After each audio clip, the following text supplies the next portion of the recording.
Hi, I'm Ellen Yin, your Mrs. Oregon America 2024. I immigrated to the States when I was 3 years old. I'm a first generation proud Oregonian, and I've lived in Oregon for almost all my life, save for a semester down in LA. But I grew up in Corvallis and I moved to Salem in 2020, so I've been here for about 4 years now. I am a full-time podcaster. I own a business media company, so we ask successful founders the business questions you can't Google. That's what we say. So all of the content we create across our different channels, whether it's our podcast, our newsletter, our digital products and education programs and virtual events, everything is all about empowering majority women entrepreneurs to scale and grow their businesses, and also to provide access to mentorship, to social capital, to funding, and really making sure they have the tools they need to succeed.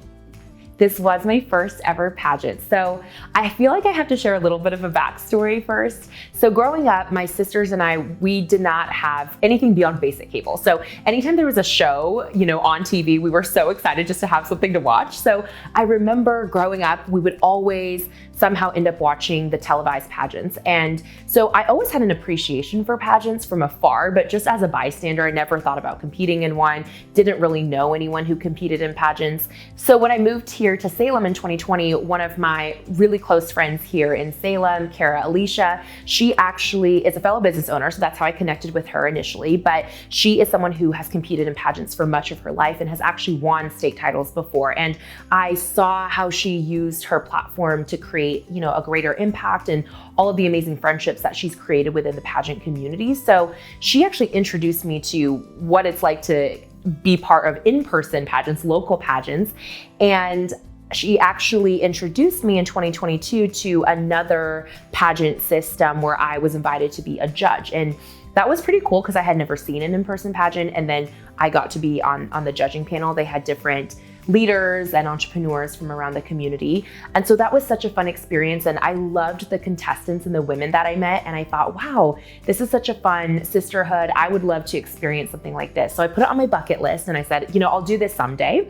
So fast forward 2 years, I was researching different systems and I came across the Mrs. America system, and I felt like the organization's values and the priorities that they focused on, like leadership and platform and service, really resonated with me. And so I thought, might as well do it now or never, right? So I just went for it, and I'm so grateful to have this role.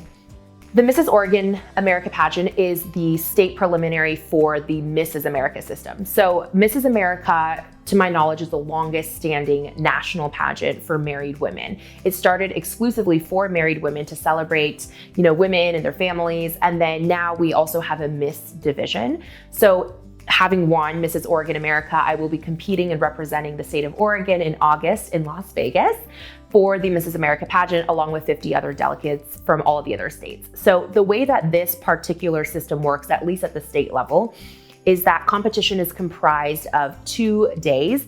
The first day, the public actually doesn't get to see that portion, but it's actually the greatest determinant of who the winner is. So 50% of our score comes from our one-on-one interviews with the judges. And there's 5 judges, and you do a round robin style interview. So you spend about 4 minutes with each judge, and it's a chance for them to get to connect with you and know you on a deeper level, know what you're about, what you want to use this platform to do. So that's 50% of your score. And then on Saturday night, which is the show that the public watches, you have 3 portions of competition. You have your evening gown, your on-stage question, and your swimsuit or fitness competition. So those 3 components then make up the remaining 50% of your score. So it was really fun to get to represent myself, through conversation like this. But then also on Saturday when we were on stage, you have to learn how to also express yourself without always using your words, because apart from the on-stage question, a lot of those areas of competition are nonverbal. And so you have to really have that presence on stage. I think it's important that if you feel you are not represented, whether it's in pageantry or any other community, that you be part of the change, right? And you help show the way for others. So I love that quote. I don't know who said it, but it's if you can see her, you can be her. And I really believe that creating and illuminating platforms for underrepresented voices is so important. It's actually one of the main reasons I started my podcast as well. Women, and especially women of color, are historically also underrepresented in business media. And so being able to use our show as a way to tell these stories of inspiring female founders from all around the world, I think is so powerful. And I see pageantry in that same way. If someone grew up in a socioeconomic environment or physical environment where they were not modeled certain opportunities, or, never, like myself, never knew anyone who competed in pageantry, I think being able to see people who share similarities with you and being able to see that representation helps you see, oh, this is maybe a possibility for me too, and helps expand your own potential. I think anytime you do something new, it's always going to feel scary. And what I always have to remind myself is that if something feels scary, it doesn't mean I'm not capable. It's just scary because it's new, just like any other skill. And so for me, one of the things I found challenging is, as a podcast host, I spend a lot of time in conversations with people every single week, right? But those are long form content containers where you really get to know someone over the course of an hour. One thing I found challenging is being able to express my message in a very clear and concise way, oftentimes in 30 seconds or less. And so that was one of the skill sets I had to develop during this preparation for the competition. I also felt like, some of the things that people associate with pageantry, the more superficial things like, outward appearance and, those typical stereotypes, those are actually the things that people often assume would be the easiest parts of competing in a pageant, is like finding the dress to wear or like assembling an interview outfit. But for me, those are actually, I'm not joking, like some of the more challenging pieces, because my heart is really in storytelling and connecting with people. And sometimes it's like the little details that can really stress you out, right? When it feels like a big laundry list. But what I'm so grateful for, and another reason that I was so glad that I chose to compete in Mrs. Oregon America, is that so many of the women that I met, especially the veterans who had been part of either this particular pageant or other pageants before, they were so giving with their knowledge and willing to help you out if you were a newcomer or a first time, contestant. And so that really helped put some of my nerves at ease, because I really did not know what to expect. And these women really rallied to help support me in that. So leading up to the competition, you really have to look at all areas of competition, right? And practice in those different components. So like I said, interview is the majority of your score. It's 50% of your score. And so I knew that was a really important piece. So we were provided by our pageant directors at Oregon Pageants. Shout out to Natalie and Chase. They provided us a set of questions that we can rehearse, questions that are commonly asked by judges. Now, of course, going into interview, you still are not 100% sure what you're going to be asked, but it was really helpful to practice with a lot of different people. So I practiced with my friend Kara, who I mentioned, who inspired me to compete. I practiced with my husband. I practiced with my sisters. I practiced with both my actual sisters in real life, I should say, and my SASH sisters. And so just getting a lot of that practice in was helpful for thinking about different ways I might approach a question, or training myself to, speak in a more, like I said, concise way. And then also with the other areas of competition, so swimsuit and evening gown are very much, again, about your stage presence, because there's not really any verbal communication happening. So practicing your walk, that was another thing that was, again, new and challenging to me. Evening gown is much more, I would say, like regal, a little bit more stoic. And so you have to really take your time. And sometimes that can feel a little awkward, especially for us as women. Sometimes you feel like you just want to rush through things. And so learning how to take your time and take up space was something that I found really valuable in practicing. And then also, of course, swimsuit is always vulnerable, but it was really fun getting into, learning the walking pattern and then practicing and getting better and more comfortable showing yourself in that way. And then on-stage question was very similar to interview prep, just, practicing different types of questions that might be asked and how you would respond. And then there were some also non-scored pieces of competition, like the opening dance, which was super fun. You don't get judged for that, but I danced growing up. And so I loved that piece of competition because it felt like getting to return to the stage and perform in a way that I was more familiar with. And so learning the choreography with everyone and dancing to open up the whole show was so much fun. One of my favorite memories. The competition was at the Elsinore Theater in downtown Salem. It was really interesting because the morning of, I just felt, on both days, on Friday and Saturday, I just woke up feeling immensely peaceful and calm about everything. And I think it really was because I was in it for the experience, and I felt like I had done everything I could do, and I was proud of, the work I had put in, and I knew that no matter what happened on the stage, I would leave that experience feeling extremely fulfilled. And so for me, it allowed me to detach from the outcome. So because of that, I feel like I didn't have any pressure to win, and therefore there were no nerves around that. It was more just that excitement. Like I remember even when we were waiting in the wings, I was just so excited for the moment that the lights, kind of came on and that you could hear the music starting. And that for me was just, it was just about making the best memories. I remember standing on the stage, and so the way that our state pageant is run, we don't narrow down. They don't call out the top 5 and have the top 5 come out and then, list out the placings.